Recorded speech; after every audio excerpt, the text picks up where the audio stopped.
Bagaimana jika kamu diperintahkan untuk mengorbankan sesuatu yang paling kamu cintai, bahkan anakmu sendiri? Dan bagaimana jika di tengah keputusasaan paling dalam, tiba-tiba muncul sumber kehidupan yang tak pernah kering hingga hari ini? Ini bukan sekadar kisah. Ini adalah ujian iman paling berat dalam sejarah manusia.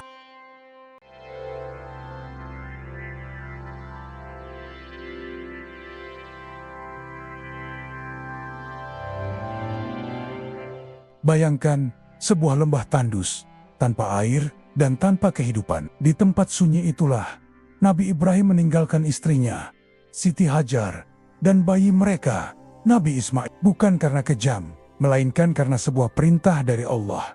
Tidak ada logika manusia yang mampu menerima keputusan ini. Dan tidak ada jaminan bahwa mereka akan bertahan hidup. Namun Hajar tidak mempertanyakan dengan panjang. Ia hanya bertanya satu hal. Apakah ini perintah Allah? Dan ketika jawabannya adalah ya, ia berkata dengan keyakinan penuh, kalau begitu, Allah tidak akan menyia-nyiakan kami. Angin gurun berhembus pelan, membawa debu dan kesunyian yang terasa begitu dalam. Langkah Ibrahim perlahan menjauh, meninggalkan dua jiwa yang sangat ia cintai, tanpa menoleh lagi. Bukan karena hatinya tidak peduli, tetapi justru karena ia sedang menahan luka yang hanya bisa dipahami oleh iman. Di belakangnya Hajar berdiri mematung, menggendong Ismail yang masih bayi. Ketika sosok Ibrahim akhirnya menghilang di balik bukit, sunyi itu menjadi nyata. Sunyi yang menakutkan, sunyi yang menguji. Hari-hari pun berlalu, dan tangisan Ismail mulai memecah keheningan lembah itu. Rasa haus semakin terasa, menggerogoti tubuh dan harapan. Dalam keputusasaan, Hajar berlari antara bukit Syafa dan Marwah, mencari setitik air atau tanda kehidupan. Ia tidak hanya berjalan, tetapi berlari berulang kali, 7 kali, dengan harapan yang tak pernah padam. Setiap langkahnya adalah usaha, dan setiap napasnya adalah doa, hingga pada titik terlelahnya. Ketika segala ikhtiar terasa sia-sia, di sanalah pertolongan Allah datang dengan cara yang tak pernah disangka.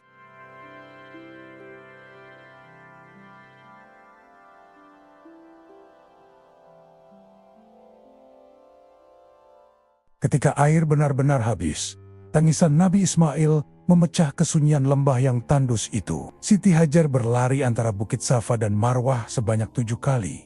Bukan hanya untuk mencari air, tetapi untuk mencari harapan yang hampir hilang. Setiap langkahnya adalah usaha, dan setiap detiknya adalah pertarungan antara putus asa dan iman. Lalu, di saat paling genting, ketika tenaga hampir habis dan harapan nyaris sirna, sebuah keajaiban terjadi. Dari hentakan kaki Ismail yang masih bayi, memancarlah air dari dalam tanah. Air itu terus mengalir tanpa henti, menjadi sumber kehidupan di tengah kematian. Inilah yang kemudian dikenal sebagai sumur Zam-Zam. Hingga hari ini, air Zam-Zam masih ada dan terus mengalir. Jutaan orang meminumnya setiap tahun saat menunaikan ibadah haji dan umrah. Ajaibnya, sumur ini tidak pernah kering sejak ribuan tahun yang lalu. Menjadi bukti nyata bahwa pertolongan Allah datang pada waktu yang paling tepat, bahkan ketika manusia merasa segalanya telah berakhir.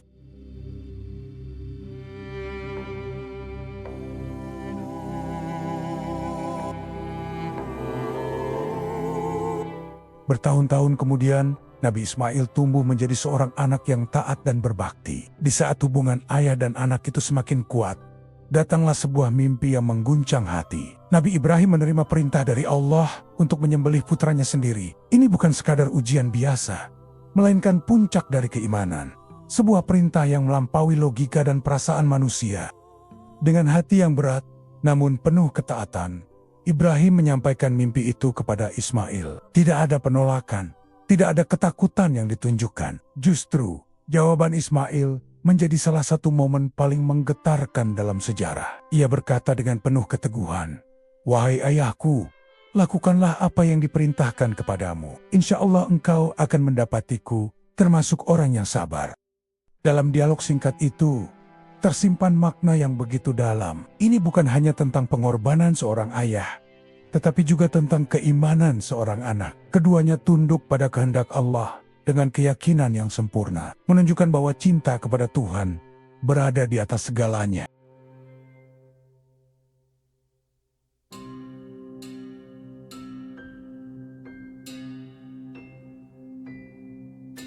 di sebuah lembah yang sunyi. Momen paling menegangkan itu akhirnya tiba. Nabi Ibrahim meletakkan pisau di leher Nabi Ismail. Pada detik itu, seakan seluruh logika berhenti dan semua emosi mencapai puncaknya. Ini bukan hanya tentang tindakan fisik, tetapi tentang ujian iman yang melampaui batas kemampuan manusia. Seorang ayah yang harus mengorbankan anaknya, dan seorang anak yang rela menyerahkan hidupnya demi ketaatan kepada Allah. Namun tepat sebelum pisau itu benar-benar menyentuh, pertolongan Allah datang. Dalam sekejap, Ismail digantikan dengan seekor hewan sembelihan. Peristiwa ini menegaskan satu hal yang mendalam. Allah tidak menginginkan darah, tetapi ketaatan yang total tanpa syarat dari hambanya. Momen inilah yang kemudian menjadi asal mula ibadah Idul Adha, yang setiap tahun dirayakan oleh umat Islam di seluruh dunia. Sebuah pengingat abadi bahwa di balik setiap ujian yang berat, selalu ada hikmah besar bagi mereka yang beriman dan berserah diri.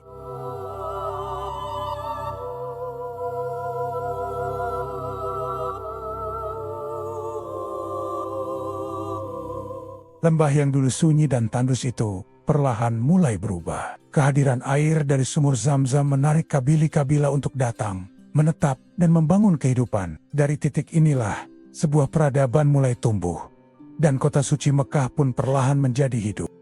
Di tempat yang sama, Nabi Ibrahim bersama putranya, Nabi Ismail, membangun sebuah bangunan sederhana dengan penuh ketaatan kepada Allah. Bangunan itu bukan sekadar struktur fisik, melainkan simbol penghambaan dan pusat tauhid. Kelak, bangunan tersebut dikenal sebagai Ka'bah, yang hingga hari ini menjadi pusat ibadah bagi umat Islam di seluruh dunia.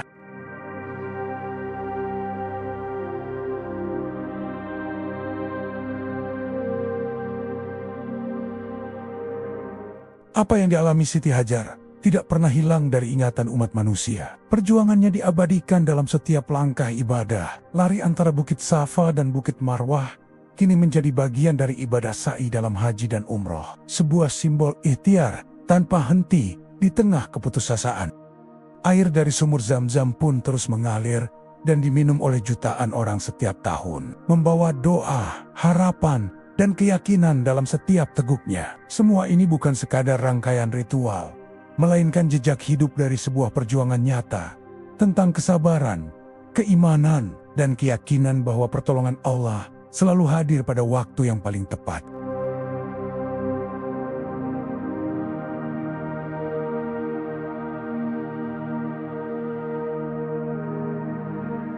Kisah ini bukan hanya milik masa lalu, tetapi terus hidup dalam setiap zaman dan dalam setiap diri manusia. Apa yang dialami Nabi Ibrahim dan Nabi Ismail bukan sekadar peristiwa sejarah, melainkan cerminan ujian yang juga kita hadapi hari ini. Setiap manusia memiliki Ismail dalam hidupnya, sesuatu yang sangat dicintai dan begitu sulit untuk dilepaskan. Ia bisa berupa harta yang kita kejar tanpa henti, ambisi yang menguasai pikiran, hubungan yang kita genggam terlalu erat, atau bahkan ego diri yang tidak ingin dikalahkan. Tanpa kita sadari, dalam berbagai bentuk dan situasi, kita terus diuji dengan cara yang serupa, diminta untuk memilih antara apa yang kita cintai dengan apa yang benar di hadapan Allah. Disitulah letak makna terdalam dari kisah ini. Bukan tentang kehilangan, tetapi tentang kesiapan hati untuk menempatkan Allah di atas segalanya. Karena pada akhirnya, bukan apa yang kita lepaskan yang menjadi ukuran, melainkan seberapa tulus kita taat ketika diuji.